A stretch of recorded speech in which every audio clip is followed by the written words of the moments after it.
So, my dear students, let me start today's lecture. देखो बेटा, हम ऑक्सीजन फैमिली फिनिश कर दिए, ठीक। अब हम डिस्कस करेंगे हैलोजन फैमिली, ठीक। तो ध्यान दीजिएगा, हैलोजन फैमिली जो है वो कैसे है। हैलोजन फैमिली, सी हैलोजन फैमिली का मतलब क्या होता है बेटा? हैलोजन का मतलब होता है सी salt producers. It means sea salt producers, sea salt producers। क्योंकि मेरे प्यारे बच्चों, जितने भी सॉल्ट्स हमारे पास बनते हैं सी में, either they are chlorides or they are bromides or they are iodides, so इसलिए हैलोजेंस को सी सॉल्ट प्रोड्यूसर बोला जाता है बेटा। इसकी जनरल कॉन्फ़िगरेशन की बात करें तो NS2NP5 is the general configuration. इसमें जो एलिमेंट्स लिए जाते हैं, अगर उनकी बात की जाए तो एलिमेंट्स कौन कौन से होंगे इसके अंदर?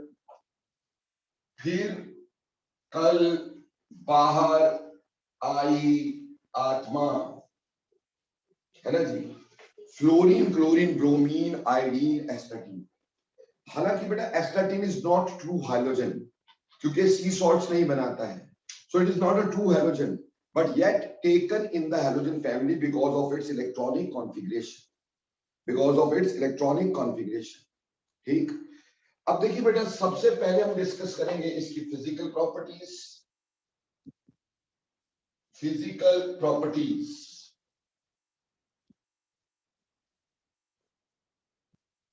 देखो बच्चे, when you talk about the physical properties, ठीक, जब आप फिजिकल प्रॉपर्टीज की बात करेंगे इसकी, तो फिजिकल प्रॉपर्टीज क्या होंगी?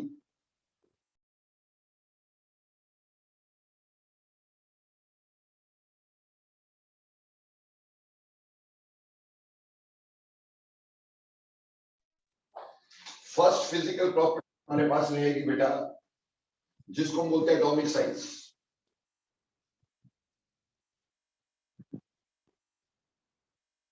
First physical property is atomic size. हम एटॉमिक साइज की बात करेंगे। देखिए बेटा, एटॉमिक साइज की बात करें तो बेसिकली ये हमारे पास smallest in their respective periods होते हैं, यानी they are smallest in their respective periods.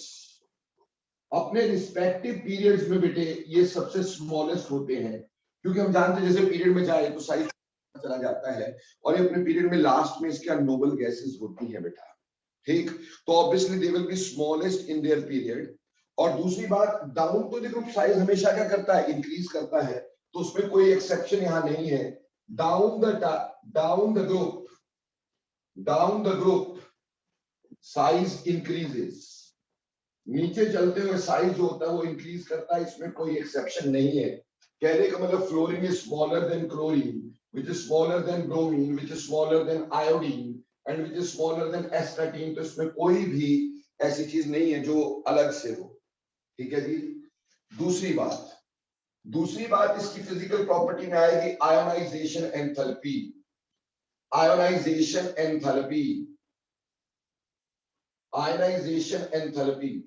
देखो बेटे, जब हम आयोनाइजेशन एंथैल्पी की बात करते हैं तो ऑब्वियसली आयोनाइजेशन एंथैल्पी जो इसकी होगी बेटा, that will be very high.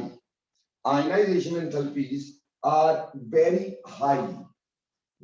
High ionisation enthalpies because size is small and nuclear charge is more, ठीक।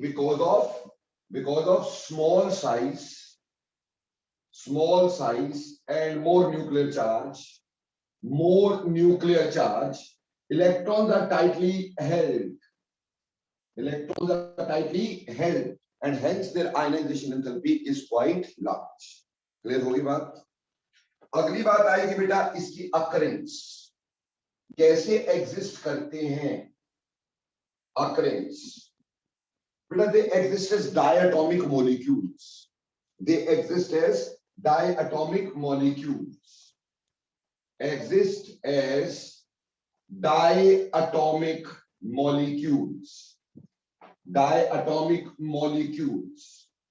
जैसे फ्लोरीन, जैसे क्लोरीन, जैसे ब्रोमीन, जैसे आयोडीन। बेटा इसका 2 हेलोजन है नहीं, इसलिए इसको ले नहीं रहे हैं अपन। ठीक, तो ये हमारे पास it exist as diatomic molecule, जिसमें से क्लोरीन जो है बेटा वो गैस होती है। Fluorine is a gas, chlorine is a gas, bromine is a liquid, and iodine जो होता है बेटे ये सॉलिड होता है। ठीक, fluorine is a gas, chlorine is a gas, bromine is a liquid, whereas iodine is solid at room temperature. Now why is it so? देखो बेटा ये डायटोमिक है। क्यों है डायटोमिक? क्योंकि इनके वैलेंस शेल में एक इलेक्ट्रॉन होता है जो इनको चाहिए होता है टू कंप्लीट देयर शेल। तो ये दूसरे के साथ बॉन्ड बना करके अपनी शेल भी कंप्लीट कर लेते हैं बेटा, and they exist as diatomic molecules. अब मॉलिक्यूल्स के बीच में van der Waals forces of attraction होती है। दो मॉलिक्यूल्स के बीच में, जैसे फ्लोरीन और फ्लोरीन के बीच में, या Cl2 और Cl2 के बीच में, Br2 और Br2 के बीच में वेंडर फोर्स ऑफ अट्रैक्शन होती है। अब van der force of attraction increases with increase in size. ठीक, क्योंकि हमें बोलेंगे as there are van der Waals forces in between the molecules,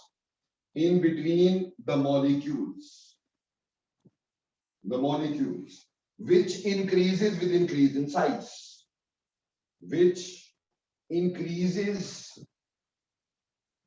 with increase in size, which increases with increase in size, जो size के साथ बेटे इंक्रीज करती है।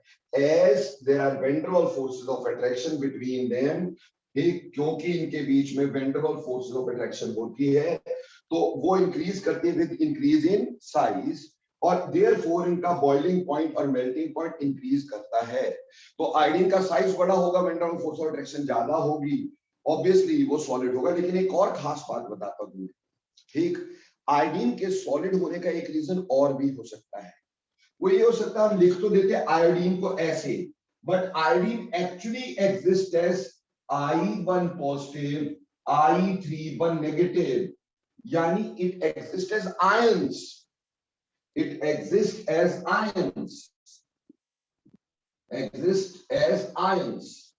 ठीक, ये आयंस की तरह एग्जिस्ट करती है, और आयंस में बहुत स्ट्रॉन्ग फोर्सेस होती है, हो सकता है इसलिए भी ये सॉलिड हो। दूसरी बात, हम ये जानते कि सारे नॉन मेटल बैड कंडक्टर होते हैं, लेकिन आयोडीन उनमें से एक कंडक्टर नॉन मेटल है, और आयोडीन की कंडक्टिंग नेचर भी हम इसी वजह से बताते हैं क्योंकि इसमें आयंस एग्जिस्ट करते हैं, इसलिए आयोडीन इज कंडक्टर। इसलिए आयोडीन जो होता है वो कंडक्टर होता है। Otherwise non metals are always bad conductor of electricity, but iodine is a good conductor of electricity. Reason being there will be some ions present in it, and it exists like I1 positive and I3 negative. Hopefully clear हो गया कि नहीं हो गया बच्चे?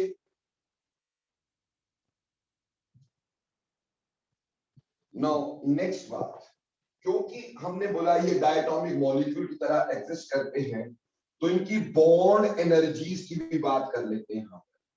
Bond energies, ठीक, देखो बेटे, एक्सपेक्टेड ऑर्डर तो ये है कि जो छोटा होता है तो उसका फोर्स जो होता है स्ट्रॉन्ग होता है, तो जो एक्सपेक्टेड ऑर्डर है, expected order of bond energies, expected order वो तो ये होना चाहिए कि बॉन्ड एनर्जी फ्लोरीन की सबसे ज्यादा होनी चाहिए, क्योंकि स्मॉल है, then that of fluorine, then that of bromine, and then that of iodine. ठीक, फ्लोरीन की सबसे ज्यादा बॉन्ड एनर्जी होनी चाहिए और आयोडीन की सबसे कम बॉन्ड एनर्जी होनी चाहिए। बट जब हम एक्चुअल बॉन्ड ऑर्डर की बात करते हैं, when we talk about actual bond energy, तो हमने ये पाया कि एक्चुअल बॉन्ड एनर्जी क्लोरीन की सबसे ज्यादा है, क्लोरीन की ज्यादा है, देन ब्रोमीन, और फ्लोरीन की ब्रोमीन से भी कम है, और आयोडीन की सबसे कम है। Now इंटरेस्टिंग बात ये थी कि why ionization enthalpy of fluorine is less, interesting बात ये थी कि why ionization enthalpy of fluorine is less. This is due to that fluorine is too small. Fluorine बहुत ही छोटा है. अब उस बहुत छोटा होने की वजह से क्या होता है, ये एक फ्लोरीन है, ये दूसरा फ्लोरीन है, और इसमें आपके पास 3 लोन पेयर्स भी होंगे, क्योंकि फ्लोरीन के आसपास 7 इलेक्ट्रॉन होंगे, so there will be 3 lone pairs. Similarly, if we have chlorine, chlorine थोड़ा बड़ा होगा, उसमें भी ऐसे 3 लोन पेयर तो होंगे ही, ऐसे ही ब्रोमीन के केस में होगा या आयरन के केस में होगा. देखो बेटा, फ्लोरीन इज टू स्मॉल, बहुत ही छोटा हो जाता है, और इसकी वजह से because it is too small होगा क्या, यहां पे ये जो लोन पेयर है उसमें बेटे इंटर इलेक्ट्रॉनिक रिपल्शन आ जाएगी, इंटर इलेक्ट्रॉनिक रिपल्शन आ जाएगी. And because of this inter electronic repulsion this bond can be broken down very easily. Hence fluorine is too small, उसकी वजह से lone pair come very close to each other, and because lone pair come very close to each other, what happens, there will be inter-electronic repulsions, and because of inter-electronic repulsion this bond can be broken down easily. Hence bond energy of fluorine is less than chlorine or even bromine से भी कम है. बोलो मेरे प्यारे बच्चों, सभी को समझ में आया, yes or no? Quickly.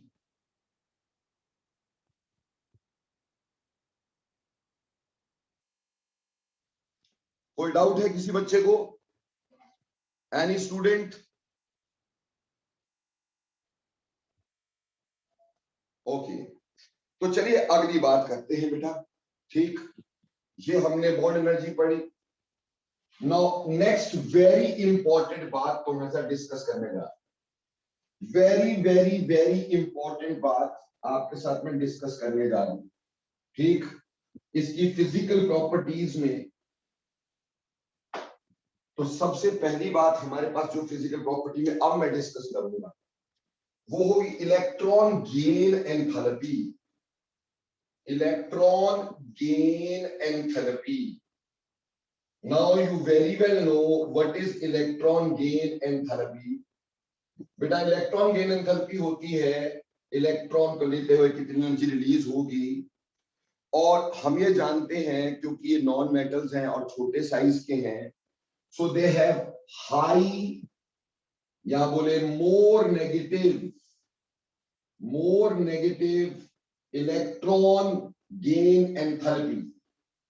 More negative electron gain enthalpy यानी इलेक्ट्रॉन लेते हुए ये बहुत एनर्जी जो है वो रिलीज कर देते हैं. So they have more negative electron gain enthalpy, या कह सकते they have more electron affinity. More electron affinity because size is small, so electrons can be attracted very easily. So obviously इनकी हमारे पास इलेक्ट्रॉन गेन एंथैल्पी जो कि ज्यादा negative होगी, यानी they will release more energy while taking an electron because they take electron easily. So इनकी electron affinity is quite large. They have good electron affinity.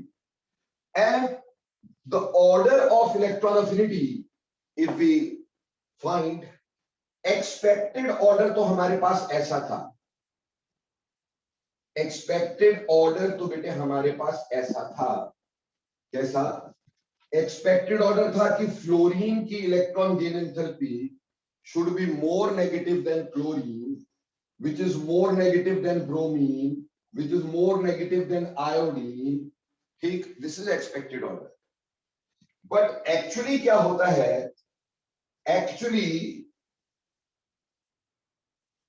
actually electron gain enthalpy of fluorine is less than chlorine. Electron gain enthalpy of fluorine is less than chlorine. Actually electron gain enthalpy of fluorine is less than chlorine, or you can say electron affinity of fluorine is less than chlorine. यानी जो actual order इसमें आता है, ठीक, actual order वो क्या होता है बेटे, एक्चुअल ऑर्डर ये हो जाएगा actual order of electron gain enthalpy, fluorine की more negative, then fluorine, then bromine and then iodine. ठीक, अब ये क्यों होगा बेटे? ये इसलिए होगा क्योंकि fluorine is too small, fluorine is too small, बहुत छोटा होने की वजह से जैसे इसमें इलेक्ट्रॉन डालो तो it faces inter electronic repulsion, so it is too small, so incoming electron faces inter electronic repulsions।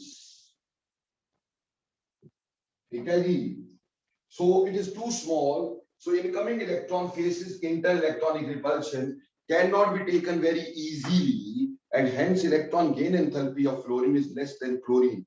Are you clear मेरे प्यारे बच्चों?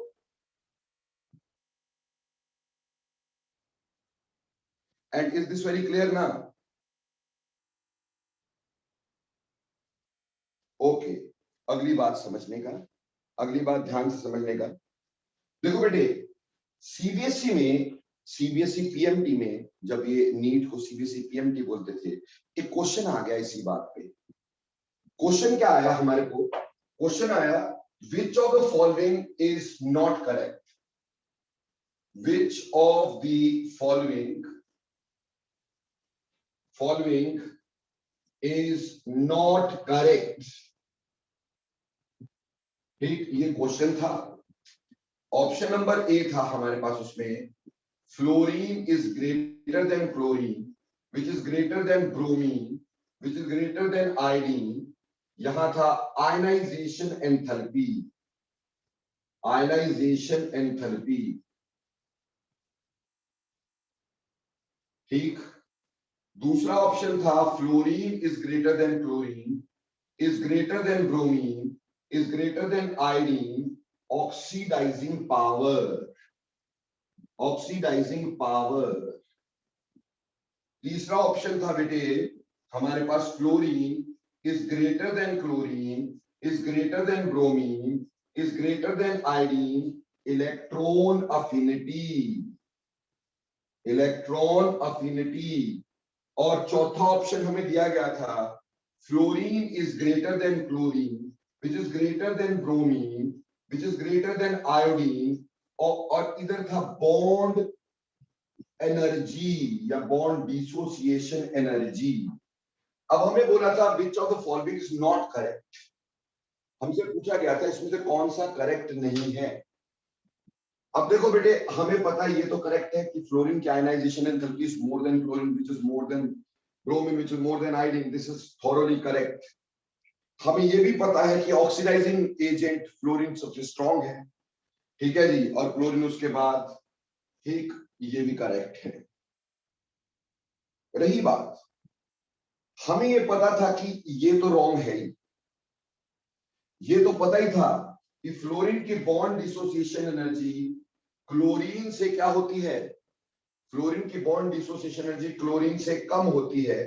तो आंसर ये तो था ही, बट लोगों ने बोला कि ये भी आंसर होना चाहिए। भाई electron affinity of fluorine is less than chlorine, तो यहां पे ऐसे लिखा हुआ है, ये भी गलत है। मैं आपको बता देना चाहूंगा, ये बिल्कुल सही ऑप्शन है, दिस इज करेक्ट। सर ऊपर तो कुछ और लिख रहे हो, नीचे देखो बेटा, एटॉमिक स्टेट में देखेंगे तो हम डेफिनेटली फ्लोरीन की आयनाइजेशन, ये इलेक्ट्रॉन गेन एंथैल्पी को कम पाएंगे, कम नेगेटिव होगी या कम इलेक्ट्रॉन अफिनिटी होगी, लेकिन मॉलिक्यूलर स्टेट में ऐसा नहीं होगा। क्यों? क्योंकि इलेक्ट्रॉन गेन एंथैल्पी की डेफिनेशन समझो, क्या होती है डेफिनेशन इलेक्ट्रॉन गेन एंथैल्पी?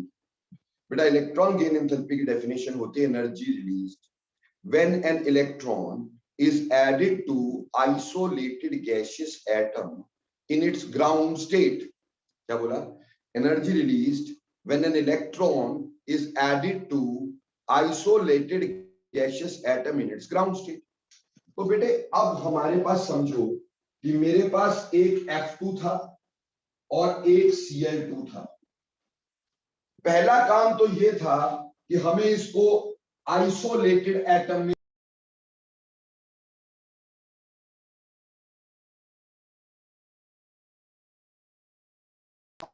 इसको आइसोलेटेड एटम में कन्वर्ट करना था। तो जब हम इसको आइसोलेटेड एटम में कन्वर्ट करते, ठीक, तो हमारे पास यहां F बनता, यहां लगती बॉन्ड एनर्जी, क्या लगती, बॉन्ड एनर्जी, और यहां पे भी इसी तरह से ये Cl बनता, और यहां पे भी क्या लगती, बॉन्ड एनर्जी लगती बेटा। अब जैसे कि आपको मैं ऑलरेडी बता चुका हूं कि बॉन्ड एनर्जी जो है, अगर हम क्लोरीन की बात करेंगे तो ज्यादा होगी, फ्लोरीन की बात करेंगे तो कम होगी। तो वो थोड़ा सा मैं तुम्हें बता देता हूं, इसका डाटा आपको क्लियर कर देता हूं ताकि आपको पूरी तरह से ये क्लियर हो जाए। ठीक, देखो बेटे, जब हम इसकी बॉन्ड एनर्जी की बात करते हैं तो फ्लोरीन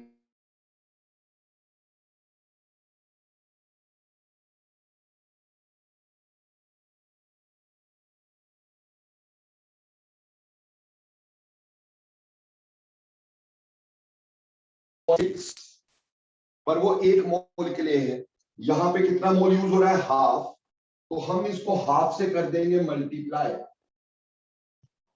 मल्टीप्लाई विद हाफ। ठीक, तो ये जो वैल्यू हमारे पास आई वो आ गई 70, यहां पे आया 79.4 किलो जूल। ये एनर्जी इसको तोड़ने के लिए लग गई, और यहां ये वैल्यू आ गई 1 to 1.3 किलो जूल, ये एनर्जी इसके लिए लग गई। अब आगे फ्लोरीन ने इलेक्ट्रॉन लेकर के फ्लोराइड बनना है, तो यहां पे हमारे को लगनी है इलेक्ट्रॉन गेन एंथैल्पी,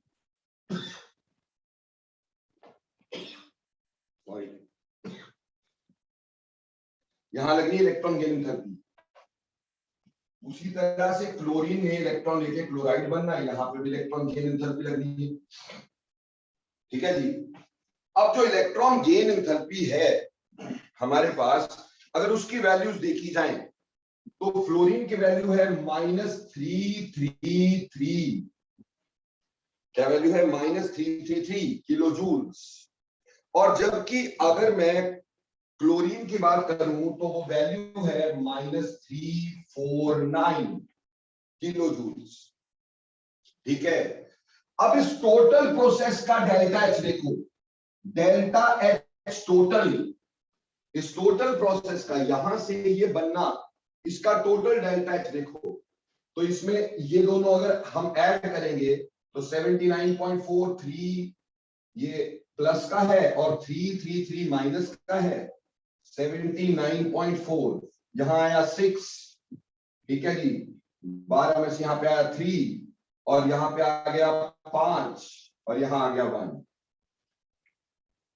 ठीक है जी, तो इसकी वैल्यू आ गई रादर 2, इसकी वैल्यू आ गई 253.6 -1, इसका टोटल डेल्टा एच 253.6 -1, और उसका देखें -349, और यहां से माइनस करना 121.3, 7.722, और इसकी वैल्यू आ गई -227.7।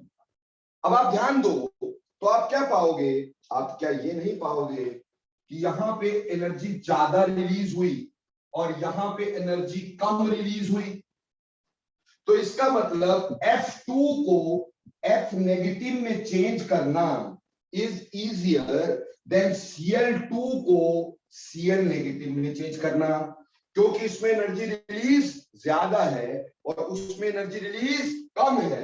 अगर हम सिर्फ एटॉमिक स्टेट में देखते तो एटॉमिक स्टेट में डेफिनेटली आप देखो क्लोरीन की electron gain enthalpy more negative है, एटॉमिक स्टेट में क्लोरीन की electron gain enthalpy more negative है, बिल्कुल श्योर है, बिल्कुल सही है। लेकिन प्यारे बच्चों, जब आप मॉलिक्यूलर स्टेट में देखते हैं तो फ्लोरीन का इलेक्ट्रॉन लेते समय एनर्जी का रिलीज ज्यादा होता है, इसलिए ये बिल्कुल करेक्ट ऑप्शन था। तो एटॉमिक स्टेट में फ्लोरीन की electron gain enthalpy definitely come होती है, लेकिन मॉलिक्यूलर स्टेट में अगर पूछा जाए तो वो ज्यादा होगी। आप गलत नहीं करेंगे, इसको समझ जाएंगे वो ज्यादा नेगेटिव क्यों होगी। बोलो, इज इट क्लियर और नॉट?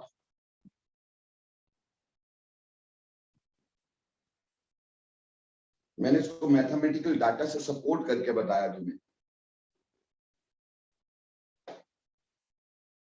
ओके, सो मेरे प्यारे बच्चों, ये तो हो गया आपके पास what you can say electron gain enthalpy. So बेटे अगली बात पकड़ेंगे, इलेक्ट्रॉन गेन एंथैल्पी हो गई बच्चे। नेक्स्ट फिजिकल प्रॉपर्टी के बारे में डिस्कस करते हैं। देखो बेटा, अगली फिजिकल प्रॉपर्टी हमारे पास रहेगी यहां पर electronegativity. Next physical property is electronegativity. Electronegativity, देखो बेटे इलेक्ट्रोनेगेटिविटी जो होती है, आपको पता है फ्लोरीन दुनिया का सबसे ज्यादा इलेक्ट्रोनेगेटिव एलिमेंट होता है। फ्लोरीन की इलेक्ट्रोनेगेटिविटी सबसे ज्यादा होती है क्योंकि ये सारे के सारे are very highly electronegative elements. Highly electronegative, क्योंकि साइज छोटा है तो इलेक्ट्रॉन को खींचने की पावर ज्यादा होगी, तो हाई इलेक्ट्रोनेगेटिव होंगे ये, हाईली इलेक्ट्रोनेगेटिव। Fluorine की electronegativity is more than chlorine, which is more than bromine, and which is more than iodine. ठीक, फ्लोरीन की more than chlorine, which is more than bromine। आपको पता है फ्लोरीन की value approximately fluorine की 4 होती है, क्लोरीन की लगभग 3.2 या 3 के करीब करीब होती है, ब्रोमीन की वैल्यू 3 के करीब होती है, आयोडीन की 2.7 के करीब होती है। तो ये पॉलिंग स्केल की वैल्यूज तुम्हें बताने की मैंने थोड़ी सी बेटे कोशिश की है कि इसमें इलेक्ट्रोनेगेटिविटी की पॉलिंग स्केल की वैल्यूज ये लगभग ऑलमोस्ट, नॉट एग्जैक्टली, ऑलमोस्ट है। अगर एस्टाटीन की बात करते हैं, क्योंकि एस्टाटीन में कहीं ले नहीं रहा हूं, ठीक, इसकी भी 2.2 होती है। So they are highly electronegative elements basically, ठीक है। और इसकी इलेक्ट्रोनेगेटिविटी की वजह से ही बेटे हमारे पास fluorine becomes a stronger oxidizing agent. अगर मैं इसकी अगली प्रॉपर्टी की बात करूं, खैर ऑक्सीडाइजिंग एजेंट तो आगे पकड़ेंगे ये अपन, ठीक। अगली बात सबसे important, one of the important thing, colour. Colour बेटे जी ये बहुत इंपॉर्टेंट बात है। Halogens are coloured, halogens are coloured. जैसे फ्लोरीन जो है ये पेल येलो कलर का होता है, पेल येलो कलर की गैस है। क्लोरीन जो है बेटा, क्लोरीन जो होती है ग्रीनिश येलो कलर की गैस होती है, ग्रीनिश येलो। बेटा इसका नाम ही क्लोरीन इसीलिए है, क्लोरस शब्द से, क्लोरस मतलब ग्रीन येलो, ठीक। ब्रोमीन जो होती है ये बेटे आपका ब्राउन रेड सी होती है, ब्राउनिश रेड, ब्राउनिश रेड या रेडिश ब्राउन बोल लो, एक ही बात तो है, ठीक। आयोडीन की बात करेंगे तो iodine blue violet, blue violet, ठीक।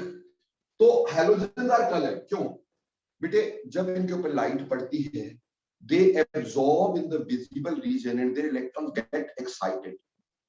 तो लाइट में से कुछ लाइट को एब्सॉर्ब कर लेते हैं, कुछ ट्रांसमिट करते हैं, और जो ट्रांसमिट करते हैं that we see as colour, ठीक। तो क्या होता है, they absorb their electrons, their electrons absorb energy from the visible light, energy from the visible light and jumps into the higher substance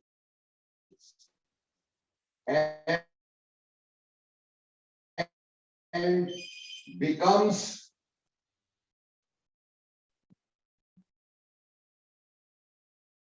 see, electrons absorb energy from the visible and becomes excited,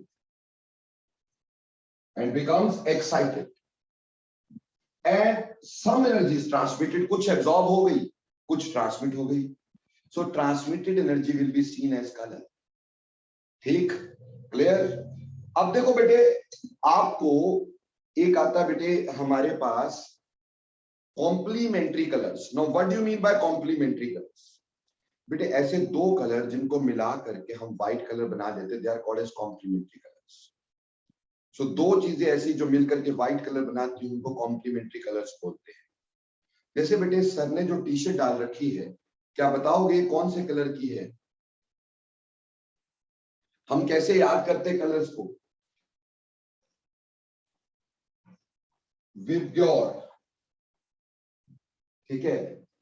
तो sir ने जो T shirt डाल रखी है वो किस colour की है? देखो दक्ष ने बोला ब्लू, ठीक है जी, और एक बच्चे ने बोला है इंडिगो। ठीक, चलो ओके। अब एक बात बताओ, हाँ जी माधवी ने बोला इंडिगो। अब ये जो पेन की कैप है ये कैसी है बेटा? इज इट ब्लू और इंडिगो? नवदीप जी कह रहे हैं ब्लू है, जबकि एंजल जी कह रही हैं इंडिगो है। ठीक, अगर मैं आपसे पूछूं कि ये कौन सा कलर है, इज इट ब्लू और इंडिगो? सो बच्चे स्काई ब्लू लिख रहे हैं। देखो बेटे बेसिकली क्या होता है हमारे पास मेरे प्यारे बच्चों, बेसिकली ब्लू और इंडिगो में हमें ज्यादा फर्क पता नहीं चलता। अब मैंने टी शर्ट डाली, मैं इसको ब्लू बोल,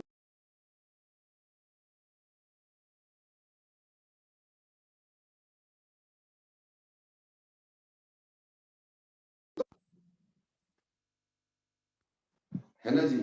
इसी तरह से मैंने ये टी शर्ट डाली है, ठीक, तो मैं इसको इंडिगो, आप ब्लू बोल सकते हैं। तो ब्लू और इंडिगो में हमारे को ज्यादा फर्क पता नहीं चलता।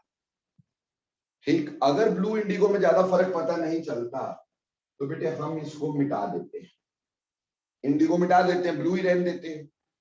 अब क्या हुआ, अपने से चौथा colour is always a complementary colour, यानी वॉयलेट से फोर्थ कलर येलो। तो violet and yellow is complementary, violet and yellow is complementary. Violet और येलो जो होगा वो कॉम्प्लीमेंट्री होगा। समझ में आई कि नहीं आई? ठीक, इसी तरह से अगर हम ब्लू और ऑरेंज को देखेंगे, सो ब्लू एंड ऑरेंज, ठीक, that is also complementary. Blue and orange is also complementary. अगर मैं ग्रीन और रेड को देखूंगा तो ग्रीन और रेड जो होगा वो भी आपस में कॉम्प्लीमेंट्री, यानी देखा जाए अपने से चौथा कलर इज ऑलवेज कॉम्प्लीमेंट्री। अगर कोई चीज वॉयलेट एब्जॉर्ब करेगी तो वो येलो दिखाई देगी, यानी फ्लोरीन येलो इसलिए दिखाई दे रही है क्योंकि वॉयलेट लाइट को एब्जॉर्ब कर रही है। समझ में आई बात? और अगर कोई वॉयलेट दिखाई देगी तो वो येलो एब्जॉर्ब कर रही होगी, तो आयोडीन येलो एब्जॉर्ब कर रहा होगा तो वॉयलेट दिखाई दे रहा होगा। इसी तरह से बाकी कलर्स होते हैं। तो ये कॉम्प्लीमेंट्री कलर हो गए बच्चा, ठीक है, these are complementary colour to each other. ठीक, अब देखो बेटे वेरी सिंपल कि फ्लोरीन के इलेक्ट्रॉन्स आर टाइटली हेल्ड, तो इनको एक्साइट करने के लिए ज्यादा एनर्जी चाहिए। अगर एनर्जी एब्जॉर्ब ज्यादा हो गई तो एनर्जी रिलीज कम हो गई, अगर एनर्जी एब्जॉर्ब ज्यादा हो गई तो एनर्जी रिलीज कम होगी, और अगर एनर्जी रिलीज कम होगी, अगर एनर्जी रिलीज कम होगी उसकी वेवलेंथ ज्यादा होगी। वेवलेंथ ज्यादा किस साइड होती है बेटा? वेवलेंथ ज्यादा किस साइड होती है? ऑब्वियसली इस साइड। इसीलिए फ्लोरीन जो है वो येलो नजर आता है, और आयोडीन, आयोडीन के electrons are less tightly held so they can be excited easily, वो कम एनर्जी एब्जॉर्ब करेंगे। अगर एनर्जी एब्जॉर्ब कम करेंगे तो रिलीज ज्यादा करेंगे, अगर रिलीज ज्यादा करेंगे तो उसकी वेवलेंथ कम होगी, कम वेवलेंथ किस साइड आएगी? वॉयलेट की तरफ, इसीलिए आयोडीन वॉयलेट नजर आता है। बोलो इज इट क्लियर और नॉट? Excuse me sir. हाँ जी बेटे बोलो। सर आपने सर हमें पिछली बार सर 11th में बताया था सर कि जब भी कोई इलेक्ट्रॉन एक्साइट होता है तो सर वो एक पर्टिकुलर ऑर्बिट में जाता है, फिर वहां से वापस ट्रांसमिट करके वापस अपने वाले ऑर्बिट में आता है। बट सर फ्लोरीन में तो सर कोई आगे थर्ड ऑर्बिटल है भी नहीं, और सर वो 2p3 तक तो पूरा फिल कर देता है सर, फिर कौन से ऑर्बिटल में एक्साइट होता है वो? नहीं बेटे, ऐसा थोड़ी होता है कि ऑर्बिटल नहीं होते मेरे प्यारे बच्चे। देख हमारे पास ये है कि d ऑर्बिटल, जैसे फ्लोरीन है, फ्लोरीन में d ऑर्बिटल नहीं, 2d नहीं है, उसका 3s। सर आप म्यूट हो गए सर। 2d नहीं है, 3 तो है, तो 2d में नहीं तो 3s में तो एक्साइट हो सकता है बेटे, ठीक है ना। अच्छा तो सर मतलब उसके पास थर्ड शेल होता है? बेटे थर्ड शेल क्या, ये तो पॉसिबिलिटीज है ना, नहीं के थर्ड फोर्थ फिफ्थ वो तो सभी के पास है। अब ये है कि भैया कौन सा इलेक्ट्रॉन कहाँ पहुंचा, अब हो सकता है वो थर्ड पे ना फोर्थ पहुंच के फोर्थ पे पहुंचा हो, ठीक। Yes sir. सब पॉसिबिलिटीज है कि यहां तक होगा तो हम उसको फोर्थ शेल में मानेंगे, यहां तक होगा उसको थर्ड शेल में मानेंगे, यहां तक होगा उसको सेकंड शेल में मानेंगे। ये तो सब पॉसिबिलिटीज बनाते हैं ना बेटा हम लोग। Yes sir. तो एक्चुअली क्या एग्जिस्ट करता है, कुछ भी नहीं ना, हम तो सिर्फ उसकी पॉसिबिलिटीज बोलते हैं, first shell, second shell, third shell, fourth shell, possibility. हाँ इतनी एनर्जी दे दो कि वो इलेक्ट्रॉन उस न्यूक्लियस की इन्फ्लुएंस से दूरी हो जाए तो वो आयनाइज हो गया, तो हम बोले इंफिनिटी पे चला गया, आयनाइज हो गया। बोलो clear. Yes sir clear sir. तो बेसिकली ये एब्जॉर्ब करके लाइट ना अपने हायर सबशेल में जाते, जिसमें भी जाएंगे, जहां तक पहुंच सकेंगे, जितनी लाइट एब्जॉर्ब करेंगे, और ट्रांसमिटेड लाइट जो कि that will give us colour. तो उसके हिसाब से कलर मैंने बता दिया कि फ्लोरीन के इलेक्ट्रॉन टाइटली खींचे हुए होंगे, तो ऑब्वियस सी बात है फ्लोरीन के इलेक्ट्रॉन को एक्साइट करने के लिए एनर्जी ज्यादा चाहिए। अगर एनर्जी चाहिए ज्यादा तो रिलीज कम होगी, अगर रिलीज कम हुई तो उसकी वेवलेंथ ज्यादा होगी, तो ज्यादा वेवलेंथ इस साइड होती है, इसलिए वो येलो ऑरेंज ऑरेंज से दिखाई देता है। जबकि आयोडीन के इलेक्ट्रॉन जो होते हैं they are less tightly held मेरे प्यारे बच्चों, इसलिए उनको एक्साइट करना इजी होता है। So their electrons can be easily excited by less energy. So less energy is absorbed, more is released. If energy released is more, if energy released is more, obviously its wavelength will be less, and wavelength less is towards violet. Is it clear or not? ऐसे हमने colour की बात की, ठीक। No next बात, ठीक, अगली बात की डिस्कशन करते हैं, ठीक। इसमें अगली बात आ जाएगी ऑक्सीडाइजिंग पावर। देखो बेटा ऑक्सीडाइजिंग पावर की बात करें, ऑक्सीडाइजिंग पावर, ऑक्सीडाइजिंग पावर, देखो बेटा ऑक्सीडाइजिंग पावर में फ्लोरीन की oxidising power is more than that of chlorine, which is more than that of bromine, which is more than that of iodine. अब आप यहां पे ये कह सकते थे कि सर फ्लोरीन की इलेक्ट्रॉन एफिनिटी तो कम होती है, आप इसमें एटॉमिक स्टेट में भी ले लें तो भी ठीक, fluorine is stronger than chlorine, which is stronger than bromine, which is stronger than iodine. आप बोलोगे सर फ्लोरीन की तो इलेक्ट्रॉन गेन एंथैल्पी कम होती है, कम नेगेटिव होती है, वो तो इलेक्ट्रॉन आसानी से लेता नहीं है। तो अगर इलेक्ट्रॉन आसानी से नहीं लेता है फिर भी उसकी ऑक्सीडेशन पावर ज्यादा क्यों है, ऑक्सीडाइजिंग पावर ज्यादा क्यों है? क्योंकि बेटा मैंने आपको बताया था कि ऑक्सीडेशन के दौरान तीन फिनोमिना होंगे। पहले X2 टूटेगा किसमें, X में, फिर X इलेक्ट्रॉन लेकर के X नेगेटिव बनाता है, और फिर उसकी हाइड्रेशन होकर के X नेगेटिव एक्वस बनता है। ये तीन स्टेप्स होते हैं। पहले हमारे पास क्या होती है, एटमाइजेशन, एटमाइजेशन के एटम में चेंज होना, फिर इलेक्ट्रॉन गेन, दूसरा स्टेप होता है इलेक्ट्रॉन गेन, और तीसरा स्टेप होता है हमारे पास हाइड्रेशन।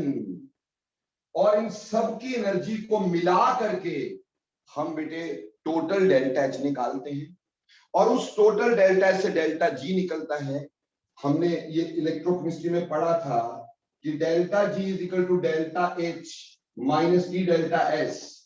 यहां से बेटे डेल्टा एच भी बढ़ रहा है, और डेल्टा एच मोर नेगेटिव हुआ तो डेल्टा जी ज्यादा नेगेटिव होगा, और हम ये जानते हैं delta G is equal to minus n F E of cell.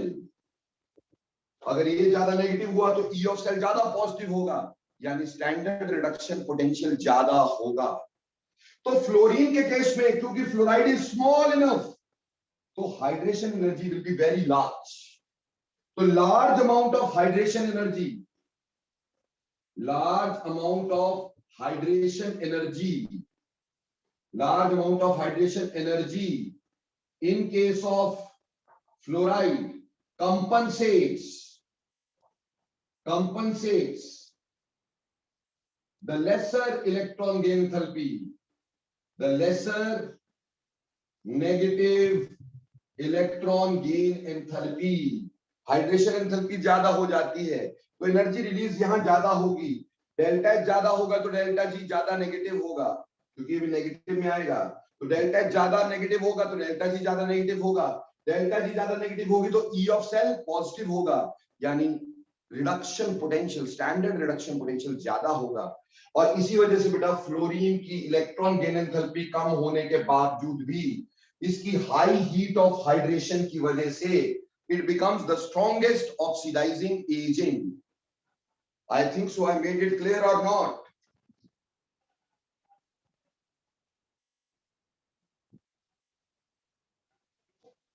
Okay. अगली बात करेंगे, ये तो थी ऑक्सीडाइजिंग पावर, ये तो थी oxidising power. Now after oxidising power हम डिस्कस करेंगे बेटे अगली बात सॉल्युबिलिटी। सॉल्युबिलिटी, जब भी सॉल्युबिलिटी की बात करते हैं तो सॉल्युबिलिटी का मतलब क्या होता है बेटा जी? बेटे सॉल्युबिलिटी का मतलब होता है वाटर में डिसॉल्व होना। हम वाटर की सॉल्युबिलिटी की बात करते हैं ना बेटा। तो जब हम सॉल्युबिलिटी की बात करेंगे तो सबसे पहली बात तो ये है chlorine and fluorine reacts with water, reacts with water. ये वाटर के साथ रिएक्ट ही कर जाती है, ठीक है। जो क्लोरीन और फ्लोरीन है ये वाटर के साथ रिएक्ट ही कर जाती हैं भाई, ठीक है। whereas bromine and iodine are sparingly soluble in water, ठीक। whereas bromine and iodine are sparingly यानी कम soluble in water, but highly soluble in organic solvents या less polar solvents, organic solvents or less polar solvents like ether, like alcohol, like benzene, और non-polar solvent like CS2, CCl4, इनमें ज्यादा आसानी से dissolve करती है bromine iodine, ठीक। Water में solubility is very less. Chlorine and fluorine reacts with water. This is very important. Please see this reaction. Will be asked in your papers. देखो बेटे, अगर मैं फ्लोरीन की बात करूं और क्लोरीन की बात करूं तो दोनों के वाटर का रिएक्शन लगे। अगर मैं वाटर में इसको रिएक्ट करवाता हूं, ऑब्वियसली वाटर में क्लोरीन भी पोलराइज हो जाएगा, एक पॉजिटिव एक नेगेटिव, और वाटर में भी पॉजिटिव नेगेटिव होगा। यानी अगर मैं इसको ऐसे लिख दूं ClCl और वाटर में इसको पोलराइज करके बता दूं, इस वाटर ने थोड़ा इसको पोलराइज कर दिया, और हमें ये पता ही है कि वाटर के अंदर H पॉजिटिव भी होगा और OH नेगेटिव भी होगा। तो आप पॉजिटिव को किसके साथ जोड़ेंगे? पॉजिटिव को नेगेटिव के साथ जोड़ेंगे, नेगेटिव को पॉजिटिव के साथ जोड़ेंगे, तो ये हमारे पास बनेगा HCl एंड HOCl। तो क्लोरीन जब वाटर में जाती है वो HCl और HOCl बनाती है। HOCl स्टेबल नहीं होता, तो ये टूट करके HCl दे देता है, फ्री ऑक्सीजन दे देता है। तो वैसे तो रिएक्शन ये है कि chlorine when moves in water it gives us HCl and HOCl। HOCl stable नहीं होता, इसलिए टूट करके ये हमें HCl दे देता है, ऑक्सीजन दे देता है। इसलिए chlorine when added to water gives us 2 HCl and free oxygen. इसीलिए बेटा chlorine is used to you can say purify municipal water supply. जो म्यूनिसिपल वाटर सप्लाई है उसमें हम क्या डालते हैं? क्लोरीन डालते हैं। क्यों डालते हैं? क्योंकि क्लोरीन क्या करती है? ऐसे ऑक्सीजन देती है, और ये जो ऑक्सीजन है ये बैक्टीरिया वायरस को ऑक्सीडाइज कर, बैक्टीरिया को ऑक्सीडाइज कर देती है, खत्म कर देती है। ठीक है, तो इस तरह से ये वर्क करती है एज डिसइंफेक्टिंग वाटर। क्लियर? जो भी बैक्टीरिया होंगे वो इसमें किल हो जाएंगे, बैक्टीरिया, फंगस एक्सेट्रा। क्लियर? क्योंकि ऑक्सीजन उसको ऑक्सीडाइज कर देगी। इसीलिए chlorine is used as, what you can say, chlorine is used as disinfecting agent in water. पर यहां पे पहले रिएक्शन में देखिए क्लोरीन 1 नेगेटिव है और यहां 1 पॉजिटिव है, यानी एक तरह से ये क्लोरीन की डिस्प्रपोर्शनेशन हो गई। एक तरह से क्लोरीन की पहला स्टेप, ये तो आगे चलो ठीक है ऑक्सीजन देने के बाद अलग, फर्स्ट स्टेप जो एक्चुअल स्टेप है वो तो बेटे डिस्प्रपोर्शनेशन हुई। डिस्प्रपोर्शनेशन कि भैया क्लोरीन ऑक्सीडाइज भी हुई है, क्लोरीन रिड्यूस भी हुई है। उसमें जीरो स्टेट से -1 भी हुआ, +1 भी हुआ, तो ऑक्सीडेशन भी हुई, रिडक्शन भी हुई। So chlorine disproportionates in water. Similarly, bromine also disproportionate in water if it is heated. Bromine also disproportionate, iodine also, ठीक, बट आयोडीन की रिवर्सिबल रिएक्शन होती है, ठीक। लेकिन फ्लोरीन, देखो बेटा जब हम फ्लोरीन की बात करेंगे, इधर ध्यान दीजिएगा प्लीज, फ्लोरीन कभी भी पॉजिटिव ऑक्सीडेशन स्टेट शो नहीं करता।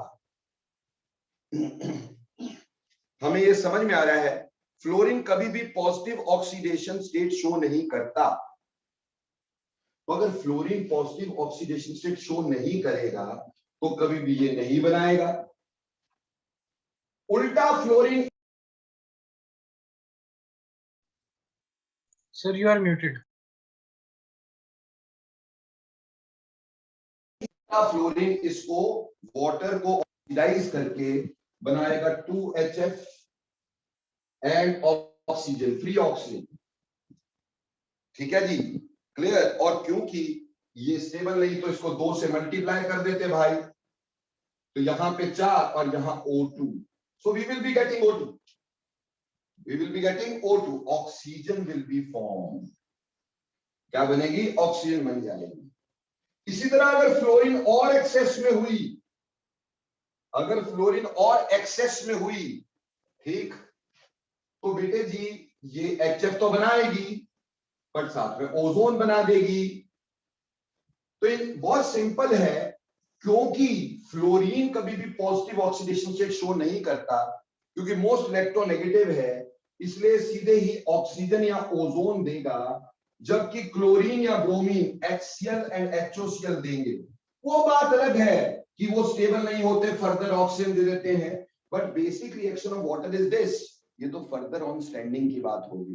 बोलो इज इट क्लियर और नॉट?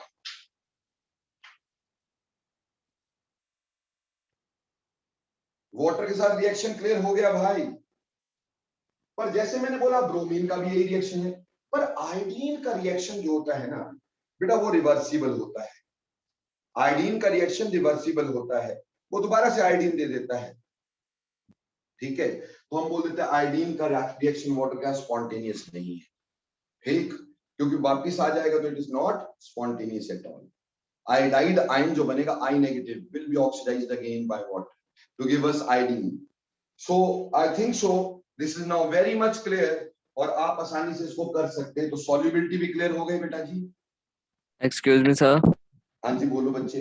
सर HOF में फ्लोरीन की +1 ऑक्सीडेशन स्टेट होती है, तो वो नहीं बन सकता? HOF जो है ना, HOF वो एक स्पेशल केस है, वो सिर्फ तभी बनाया जा सकता है जब आप फ्लोरीन को आइस के साथ जमाते हो। It is not, you can से सिंपली वाटर से पास ऑफ करके नहीं बनता ये, ठीक। ये स्पेशली बनाया जाता है जब हम इसको आइस में फ्लोरीन को जमाते हैं तब करके बनता है। क्लियर हो गया कि नहीं हो गया?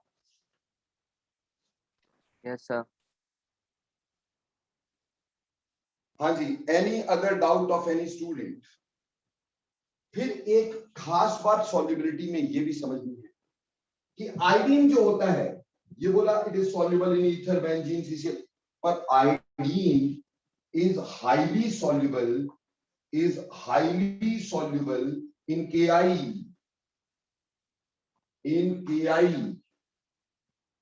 KI में हाईली सॉल्युबल है। क्यों सर? क्योंकि वेरी सिंपल, KI में ये पॉली आयोडाइड आयन बना लेता है, यानी इसका रिएक्ट करेगा KI3 बनाएगा। वेयर बेटा एक बात ध्यान रखना, ऐसे कंपाउंड में कभी पोटेशियम की ऑक्सीडेशन स्टेट पूछी हो सकती है, याद ये रखना है, ये ऐसा नहीं कर देना कि इसका 3 पॉजिटिव, ये K1 पॉजिटिव ही है और I3 1 नेगेटिव आयन है, समझ में आई? यानी this is poly iodide ion, क्योंकि आयोडीन बड़ा होता है, have tendency to form poly iodide ion, so therefore it easily forms poly iodide ion, it easily forms polyiodide ion. Is it clear or not? Hence it is very much soluble in iodine. I think so, it is clear now. Okay, चलिए बच्चों, ये थी सारी physical properties. तो हमने सारी physical properties आपके पढ़ा डाली बेटा, जितनी भी फिजिकल प्रॉपर्टीज थी हैलोजन की वो हो गई। अब चलते केमिकल प्रॉपर्टीज ऑफ हैलोजन की तरफ। Chemical properties of halogens. तो नेक्स्ट लेक्चर लेते हैं।